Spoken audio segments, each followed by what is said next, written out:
All right, I've been seeing a lot of posts recently about intermittent fasting on Facebook, Instagram, snapping, chat, whatever these kids are doing nowadays, whatever you social media gurus out there are jumping on. And I've been seeing a lot of incorrect information about what intermittent fasting is or the benefits of fasting. I've been seeing things of people saying, you just don't have to eat until later in the day, so you don't have to, prepare these meals or whatever it is. There's a lot more to it than just not eating. Hey, Chris here from LWC Fit, where we talk all things fitness related, whether it be physical, nutritional, or mental, because if the mental's not right, the physical won't be either.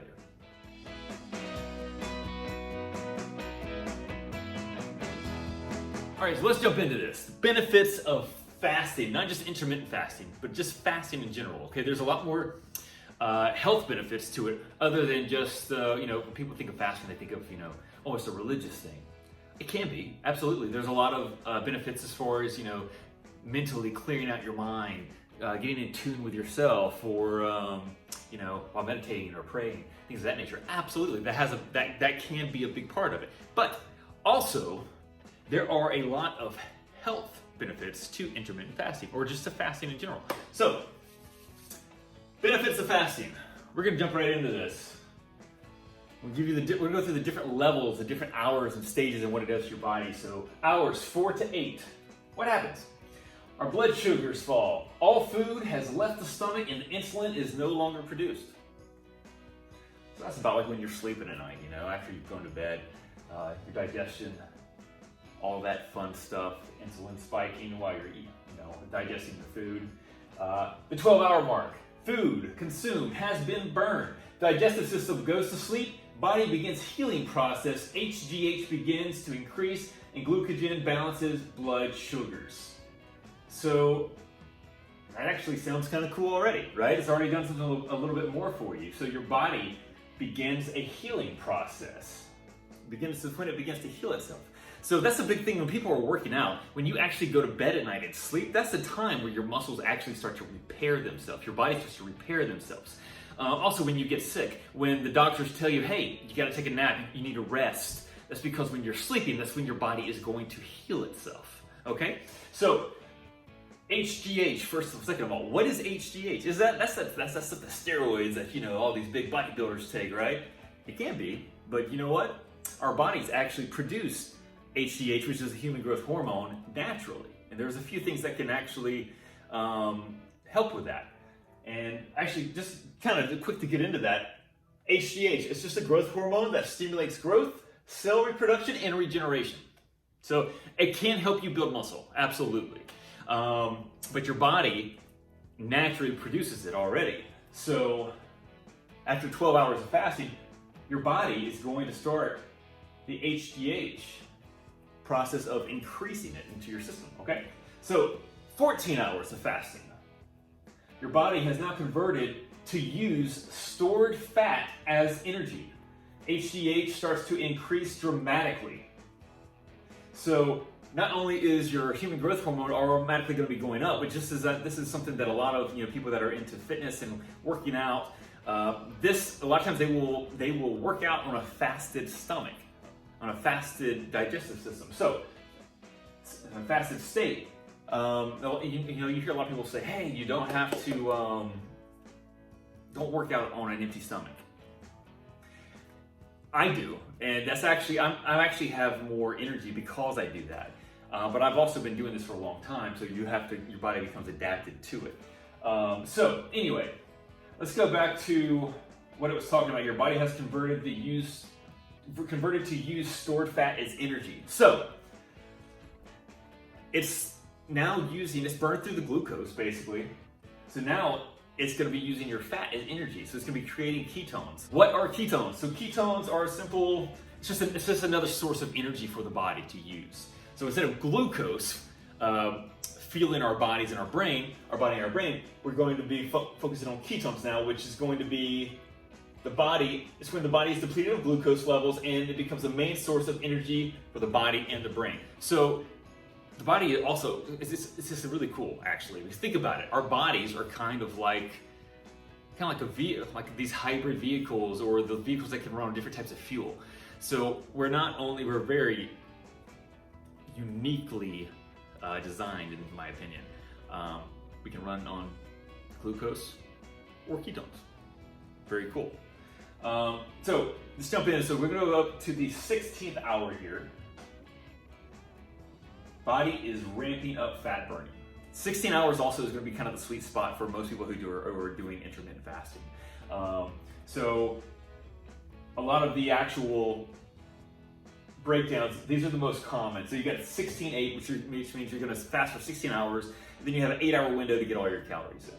Or you can do fast for 18 hours, and you have 6 hours to get your calories in, or 20 hours, or fast for 20 hours, and you have 4 hours to get your calories in. Or OMAD, which is just 1 meal a day.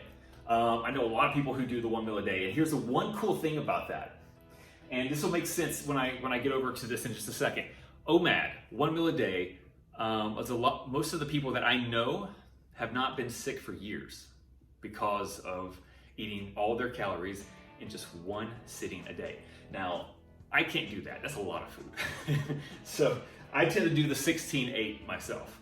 But there is a convenience factor to it. I get up in the mornings, I work out, I get to work. I don't have to focus on eating until lunchtime, or about 1 or 2 actually for me. And I'm usually done eating around 6 the night before, 6 or 7. So anyway, back to this. We're gonna hit up to the 18 hours mark of fasting. Your HGH is gonna skyrocket. So again, it's gonna help you rebuild those muscle tissues that you've broken down. 24 hours fasting. So basically you went a whole day, you didn't eat anything. Something cool really happens here. So this is autophagy begins. So your body has emptied the glycogen stores, ketones are released into the bloodstream, and autophagy begins. Autophagy, what is that? The body's way of cleaning out damaged cells in order to regenerate newer, healthier cells. That's it. It's basically when you have injured cells, it gets rid of them, flushes them out, and it builds new ones. Again, your body's just kind of regenerating. So now we're gonna get into a 36-hour fast. That's insane, 36 hours with no food. Autophagy, 300% increase. Okay, here's the big one. Something I've never done before. It's something I do want to try at some point. 48 hours fasting. Your immune system resets and regenerates. It's an increased reduction in inflammatory response. Autophagy increases 30% more. So your central nervous system, your immune system, completely does a reset. Okay, and remember when I mentioned earlier, most people that I know who have done some of these 24-hour fasts very rarely get sick. These people that I know, once a month, they do a 48-hour. Actually, I know some of them that do a 72-hour fast, which is insane to me. I've known them for a few years, and they have never been sick one day because their immune system is always rocking and ready to go. So, back to the benefits of fasting. There's obviously a lot of benefits to fasting. And your body is not going to start eating its muscle. It's not going to do that. So that is just a myth, okay? There's a lot of, your HGH is going to increase while you're fasting. It's going to help your body recover. It's going to help your body get stronger. Now, is to say that I'm actually recommend intermittent fasting for you? No, I'm not. Because it comes down to a case-by-case basis, right? So it's not easy to do intermittent fasting or fasting in general. It's something that you have to build up to. When I started doing intermittent fasting, I slowly started in the mornings. I got up, I didn't have breakfast. I didn't eat until lunch. But at that time, I wasn't eating. I was having dinner the night before at like 8 o'clock or 9 o'clock. So I slowly started extending it, slowly over the course of a few weeks, because you do get hungry. Your body gets hungry until it becomes adapted, and it gets used to eating all the foods during that certain hour window, whether it's an 8-hour window, 6-hour window, or a 4-hour window, or you just sit down one time of the day and then you eat. I know there's a lot of information out there online, and it's hard to tell what's real what's correct, what's incorrect. If you have any questions at all, please do not hesitate to ask. Reach out. We're glad to talk to you. As always, this is Chris from OWC Fit. Have a great day.